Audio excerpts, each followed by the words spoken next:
تبلیغ کا آغاز اسی جملے سے ہے، اور ان کے الوہی انہیں جو ذمہ داری دی گئی ہے خالق کائنات کی طرف سے وہ یہی ہے، فقال یا قوم اعبدوا اللہ ما لکم من الہ غیرہ، کہ بندو اپنے پروردگار سے اپنا تعلق وابستہ کرو اور غیر کی طرف جو تمہارا دھیان ہے اس سے اپنے آپ کو بچا لو۔ انی اخاف علیکم عذاب یوم عظیم، اور جناب نوح نے اپنی قوم کو عذاب سے ڈرایا اور بتایا کہ میں تمہیں ڈرا رہا ہوں اس عظیم دن کے عذاب سے۔ قال الملأ من قومه انا لنراک فی ضلال مبین، تو قوم کے سردار کہنے لگے کہ ہمیں تو آپ ہی گمراہی میں لگتے ہیں۔ حضرت سید محمود آلوسی رحمۃ اللہ علیہ اپنی تفسیر روح المعانی میں فرماتے ہیں کہ ہر قوم میں ایسے ظاہر دین موجود ہوتے ہیں جو صرف ظاہری اسباب کو دیکھتے ہیں، اور ہر نبی کے سامنے ان کے ظاہر پر ہی اعتراض کیا گیا، اور وہ بندگان خدا خاص ہوتے ہیں جو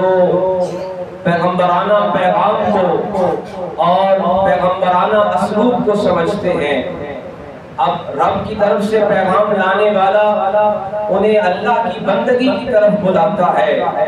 غیر کی بندگی سے بچانا چاہتا ہے، ایک در کا جھکنا سکھانا چاہتا ہے، غیروں کے دروازے پر جھکنے سے بچانا چاہتا ہے، غیروں کی محتاجی سے بچانا چاہتا ہے،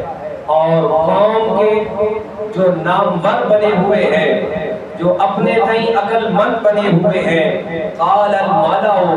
قوم کے سرداروں نے کہا، من قومہ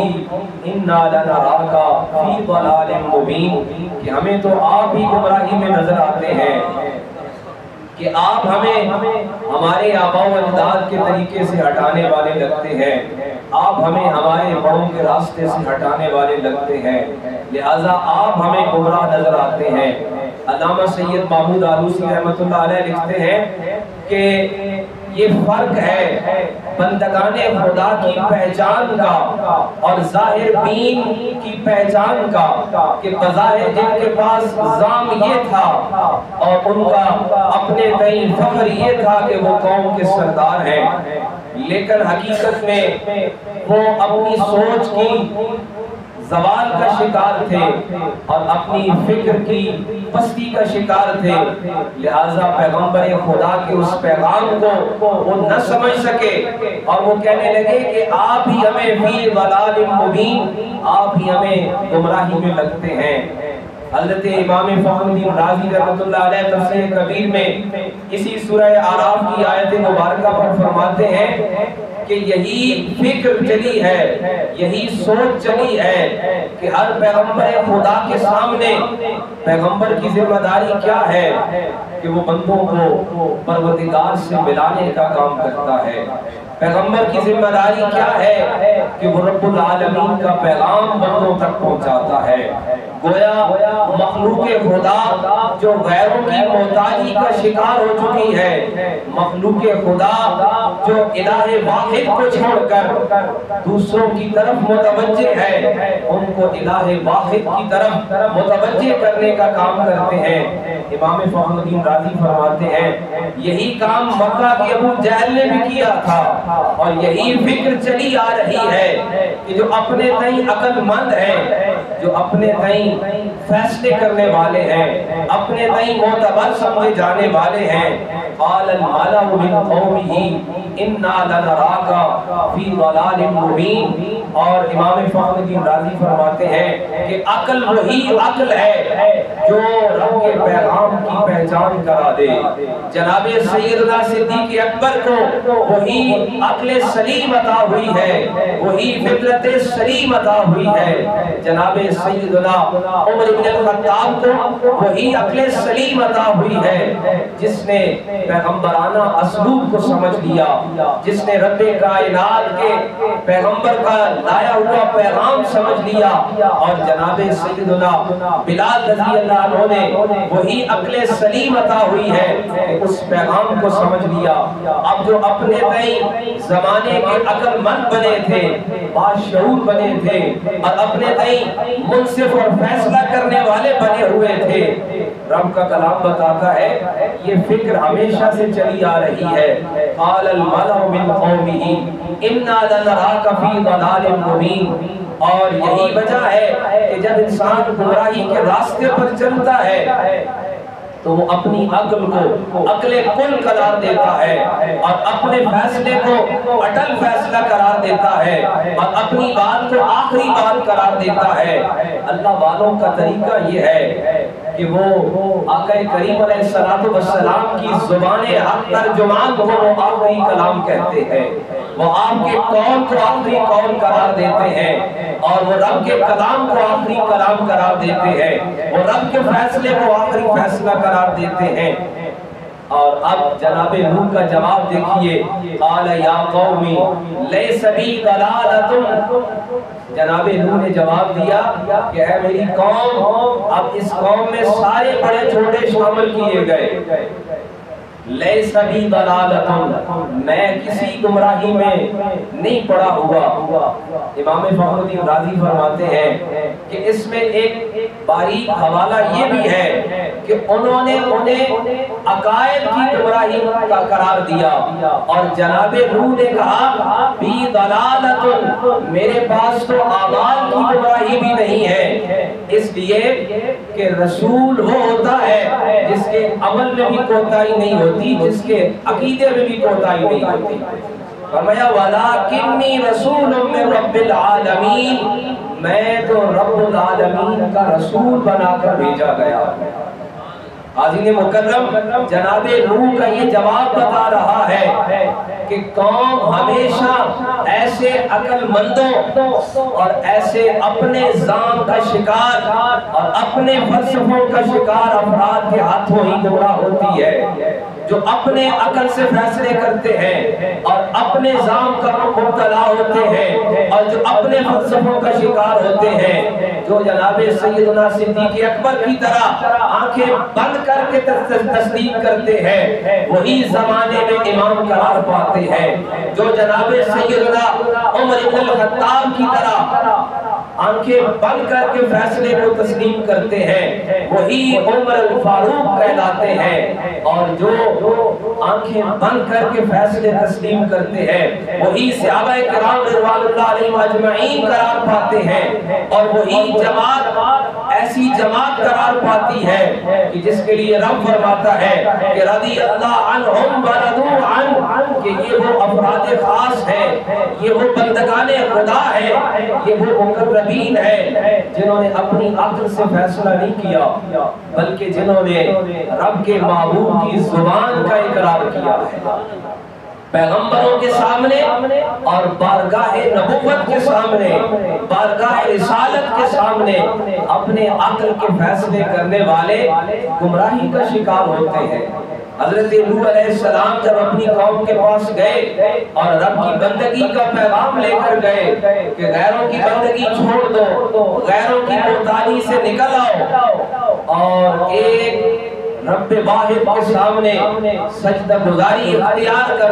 لو، اب قوم کے جو اپنے طور پر عقل مند تھے وہ سامنے آ گئے،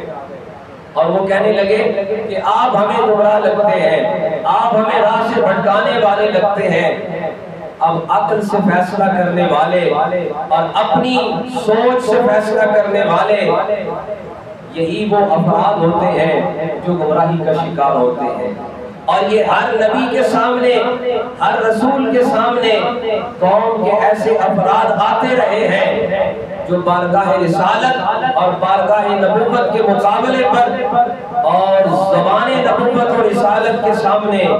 اور نبوت کے فیصلوں کے سامنے اپنے ذاتی فیصلے لاتے رہے ہیں۔ صوفیاء کرام کا حوالہ دیکھا جائے تو صوفیاء کرام فرماتے ہیں، حضرت شیخ کبیر امام محی الدین ابن العربی فرماتے ہیں سورہ اعراف کی انہی آیت مبارکہ پر کہ یہ ظاہر بین ہے۔ وہ کہنے لگے آپ تو ہماری طرح کھاتے پیتے ہیں، ہماری طرح کلام کرتے ہیں، ہماری طرح لباس کے محتاج ہیں،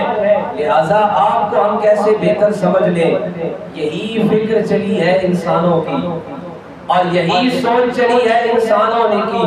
کہ جناب رسالت مآب آقا کریم خاتم النبیین صلی اللہ علیہ وآلہ وسلم کے سامنے بھی آ کر زمانے کے عقل مندوں نے یہی کہا کہ آپ کی بات ہم کیسے مان لیں، آپ تو ہماری طرح کے بشر ہیں، آپ تو ہماری طرح کھانا کھاتے ہیں، ہماری طرح آپ کا گھر بار ہے۔ شیخ کبیر امام محی الدین ابن العربی فرماتے ہیں کہ یہی انسانی سوچ کا ایک تسلسل جاری ہے کہ انسان ہمیشہ جب رب کا فیصلہ سامنے آتا ہے اس وقت اپنی عقل سے پیمائش کرنے لگ جاتا ہے، اپنے عقل سے اس کو ماپنے لگ جاتا ہے۔ اب جب نوح علیہ السلام کی قوم گمراہی کا شکار ہے، اپنے اعمال کی تباہی اور بربادی کا شکار ہے، عقائد میں اعمال میں ہر حوالے سے زوال کا شکار ہے، رب نے مہربانی کی، اپنا نبی اور رسول بھیجا اور جا کر انہیں الوہیت کا وہ آفاقی پیغام انہیں سنایا۔ فقال یا قوم اعبدوا اللہ ما لکم من الہ غیرہ، کہ لوگوں غیروں کی بندگی سے نکل آؤ، الہ واحد کی طرف آ جاؤ، اپنے رب کی بندگی کی طرف آ جاؤ۔ اب بجائے اس کے کہ انسان اپنے اعمال کی طرف نظر کرتا، اور یہی وہ منزل ہوتی ہے، یہی وہ مرتبہ ہوتا ہے جہاں سے انسان کی اصلاح کا دروازہ بند ہو جاتا ہے۔ اصلاح کا دروازہ اس وقت تک کھلا ہے کسی بھی قوم کے لیے اور کسی بھی فرد کے لیے جب وہ یہ سوچنے کے لیے تیار ہو کہ میرے اعمال میں بھی کوئی کمی ہو سکتی ہے، میرے اعمال میں بھی کوئی خرابی ہو سکتی ہے، کوئی کوتاہی ہو سکتی ہے۔ اور بہت ہی پیارا حوالہ کہ ہمارے بزرگان دین کا طریقہ یہ رہا ہے، جن اسلاف کے ہم ماننے والے ہیں کہ وہ اپنے فیصلے کو کبھی حتمی قرار نہیں دیتے۔ امام اعظم امام ابو حنیفہ جن کے ہم ماننے والے ہیں اور آپ کے جو شاگردان ہیں ان کا طریقہ ہمارے سامنے ہے کہ ہر کوئی اپنا قول لکھنے کے بعد یہ کہتا ہے کہ یہ حتمی نہیں ہے، اس پر مزید کوئی اہل علم کوئی گفتگو کر سکتا ہے۔ اور امام اعظم امام ابو حنیفہ جیسا فرد فرید جو امت مسلمہ میں ایک ممتاز حیثیت رکھتے ہیں، آپ اپنے شاگردوں کو اجازت دیتے ہیں کہ آپ میرے کہے ہوئے پر، میرے پڑھائے ہوئے پر، میرے بتائے ہوئے پر اعتراض لائیے، سوال لائیے، اور اگر وہ سوال وہ اعتراض بہتر ہوگا تو ہم اس کو قبول کر لیں۔ یہ ہے اہل اللہ کا طریقہ، اولیاء اللہ کا طریقہ کہ وہ ہمیشہ اپنی بات کو حتمی قرار نہیں دیتے کیونکہ وہ عقل سے فیصلے نہیں کرتے۔ سورہ اعراف کی آیت مبارکہ 60 میں اللہ کریم نے فرمایا قال الملأ من قومه، قوم کے کچھ سردار ایسے آئے کہنے لگے انا لنراک فی ضلال مبین۔ اب عقل سے فیصلے کرنے والوں نے بجائے اس کے کہ اپنی کسی کمی کوتاہی کو تسلیم کر لیا ہوتا کہ ہمارے میں بھی کوئی کمی ہو سکتی ہے، ہم اپنے اعمال میں اپنے عقائد میں دیکھیں، فوراً سے وہ کہنے لگے ہمیں تو آپ گمراہ نظر آتے ہیں۔ اور جناب نوح کا یہ جواب جو رب کے کلام نے قیامت کی صبح تک محفوظ کیا ہے، اللہ کے نبی حضرت نوح علیہ السلام جواب دیتے ہیں قال یا قوم لیس بی ضلالۃ، تم بات کرتے ہو ضلالت مبین کی، تم بات کرتے ہو عقائد کی کوتاہی اور گمراہی کی، میں تمہیں بتاتا ہوں کہ جو رب کا منتخب کرتا رسول ہے اس کے اعمال میں بھی کوتاہی نہیں ہے، عقائد میں بھی نہیں ہے۔ فرمایا قال یا قوم لیس بی ضلالۃ ولکنی رسول من رب العالمین، اس لیے کہ میں رب العالمین کی طرف سے رسول بنایا گیا، اور رسول وہ ہوتا ہے کہ جس کے اعمال میں بھی کوتاہی نہیں ہے، جس کے عقائد میں بھی کوئی کمی کوتاہی نہیں ہے۔ حاضرین مکرم، سورہ اعراف کی یہ آیت مبارکہ ایک طرف حضرت نوح علیہ السلام کا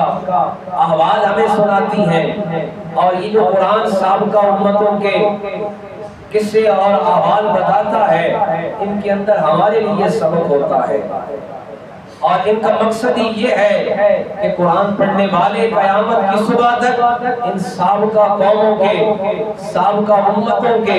اور سابقہ رسولوں کے ان احوال سے سبق حاصل کریں کہ جب انسان کو ہدایت کا پیغام دیا جائے، انسان کو ایک لمحے کے لیے اپنی عقل سے ہٹ کر اس قول کو سوچنا بھی چاہیے، دیکھنا بھی چاہیے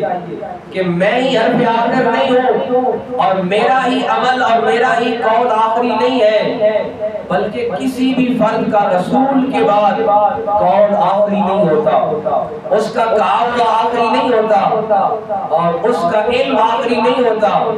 بلکہ امام اعظم امام ابو حنیفہ جیسا فرد اپنے شاگردوں کو اجازت دے دیتا ہے کہ آپ میرے فیصلے پر سوال کر سکتے ہیں، اس پر اعتراض لا سکتے ہیں، اور اس سے بہتر فیصلہ لا سکتے ہیں۔ اور یہی طریقہ صحابہ کرام کا ہے کہ جب فیصلہ فرماتے ہیں تو دوسروں سے پوچھ لیتے ہیں۔ حضرت سیدنا عمر بن الخطاب رضی اللہ عنہ کا طریقہ کیا ہے کہ مسند خلافت پر بھی فرماتے ہیں کہ جب مولائے کائنات حیدر کرار آئیں گے تو فیصلہ ان سے لے لیا جائے گا، یعنی اپنی مسند خلافت کے باوجود اپنے قول کو حتمی قرار نہیں دیتے ہیں، کیونکہ حتمی قول صرف رب کے رسول اور نبی کا ہوتا ہے۔ انسان کو ہمیشہ اپنے قول قرار اور اپنے اعمال کا محاسبہ کرنا چاہیے، احتساب کرنا چاہیے۔ کسی انسان کا قول، کسی انسان کا علم اس درجے کا نہیں ہے کہ وہ کہے کہ میرا ہی کہا ہوا آخری ہے۔ جناب نوح علیہ السلام کی قوم میں سے رب بتاتا ہے قال الملأ، ان کے کچھ سردار سامنے آ گئے، بظاہر وہ ان کی قوم میں سے عقل مند اور باشعور تھے، لیکن وہ اپنی عقل سے فیصلہ کرنے والے تھے، وہ کیونکہ معرفت کی دنیا اور روحانیت کی دنیا سے نابلد تھے، ناآشنا تھے۔ رب فرماتا ہے اس لیے وہ کہنے لگے کہ ہم تو آپ کو گمراہی میں دیکھتے ہیں، کیونکہ ظاہر بین جو ہے وہ صرف ظاہر دیکھتا ہے۔ اب وہ واقعہ ذہن میں لائیے کہ جب جناب رسالت مآب حضور ختمی مرتبہ صلی اللہ علیہ وآلہ وسلم کے سامنے ایک بدبخت نے آ کر کہا کہ معاذ اللہ استغفر اللہ، آپ جیسا بدصورت کوئی نہیں دیکھا، آپ نے فرمایا صدقتا۔ اور جب جناب سیدنا صدیق اکبر امام عاشقاں جناب سیدنا صدیق اکبر نے آ کر کہا، عرض کیا یا رسول اللہ آپ جیسا خوبصورت کسی نے نہیں دیکھا، آپ نے فرمایا صدقتا۔ اب سننے والوں نے کہا کہ ماجرا کیا ہے، دونوں جملے الگ ہیں۔ آقا کریم علیہ السلام فرماتے ہیں کہ رب نے ان کو وہ عقل ہی نہیں دی ہے، وہ آنکھ ہی نہیں دی ہے جو معرفت رسالت سے آگاہ ہو سکے، جو معرفت محمدیہ سے آگاہ ہو سکے، اور وہ عقل سلیم، وہ معرفت، وہ روحانیت، وہ جناب سیدنا صدیق اکبر کا حصہ رکھی گئی ہے، لہٰذا ان کی آنکھ نے پہچانا ہے، اور انہوں نے کہا ہے کہ سونے آپ جیسا رب نے بنایا ہی کوئی نہیں ہے۔ حاضرین مکرم، بارگاہ رسالت سے فیصلہ لینے کے لیے عقل سے نہیں بلکہ دل کے فیصلے لیے جاتے ہیں۔ سورہ اعراف کی آیت مبارکہ میں یہ بتا رہی ہے کہ ہدایت کو پانے کے لیے اور معرفت کو پانے کے لیے اور رب کے پیغام کو سمجھنے کے لیے انسان کو اپنے اعمال پہ غور کرنا